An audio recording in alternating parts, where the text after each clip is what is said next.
crawl back to work to pay the bills, Clyde had stood weeping at the bar, clutching her clasped hands, swearing he was sober when he tended to her boy. And she believed him. She gave him some work since then, odd jobs at the cabins and in the grounds. And when he wasn't doing that, he was in the Crowbar, drinking until 11 at night, he and Shannon overlooking the Killing Lake, finding unspoken comfort in their somber bond as the last two people to lay their hands on Aaron. The door to the bar slammed back against the wall, and Seth Fuller walked in, his tall, thin frame swamped in oversized rain gear. He snapped his head back to shed the hood and pulled the door closed behind him. "Lady and gentlemen, we've got an escaped convict," he said in a dramatic old-style newsreel voice.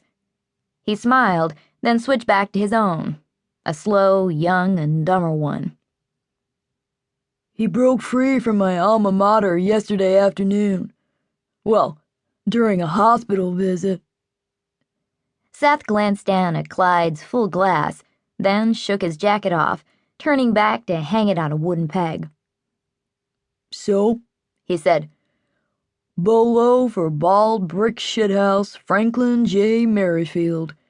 White male, dumb as a box of frogs, 48 years old, meth cooking, drug dealing, motherfucking, teen raping, fire starting." "You knew the guy?" said Clyde. "I knew the guy," said Seth.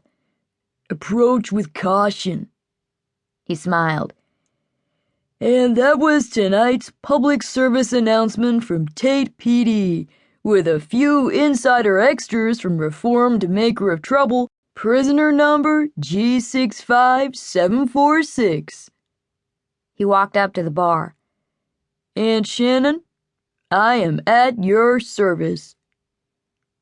They shared the same glow, the same amber-colored freckles, but the rest of Seth, the shaven head, the narrow features, the flesh, the bones beneath, came together in a colder, darker way. Seth tilted his head toward Clyde. "Take a seat," said Shannon. "Let me pour you a drink. He's like a scared puppy tonight." Clyde's right leg was bouncing now, striking the underside of the table, rippling the whiskey in his glass. It wasn't long before it tipped over. He chased it across the table with his hand, but the rich flow of liquor through his veins and his shot reflexes meant all that happened was the moonstone slipped from his grip, skidded over the edge, and landed in the fallen whiskey. Shannon grabbed a cloth and rushed to Clyde. "Do not move," she said.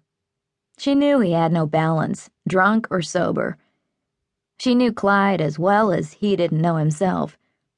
He stopped, then settled again in his seat. Shannon crouched down beside him, stopped when she saw the moonstone. "Is this yours?"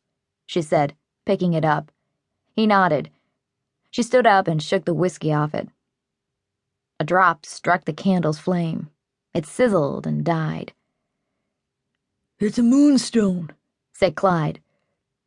"The Traveler's Stone.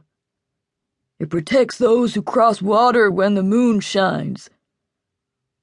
His gaze moved from the wet black candlewick to what lay beyond the window. "You can't trust water, and you can't trust fire," said Clyde. "And out there, that lake's ablaze." Franklin J. Merrifield drifted awake from a profound, distressing sleep.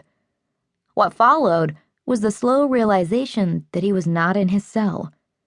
He could smell rain, grass, trees, earth. The last time he smelled those smells was on that final shackled walk from the courthouse. The only sound he could hear was rain hitting glass. Glass? He waited for his eyes to adjust, for shapes to form, for light to filter in, but the darkness was absolute. His heart started to pound wildly. His head felt strange, like it was overstuffed with packing materials, foam or twisted.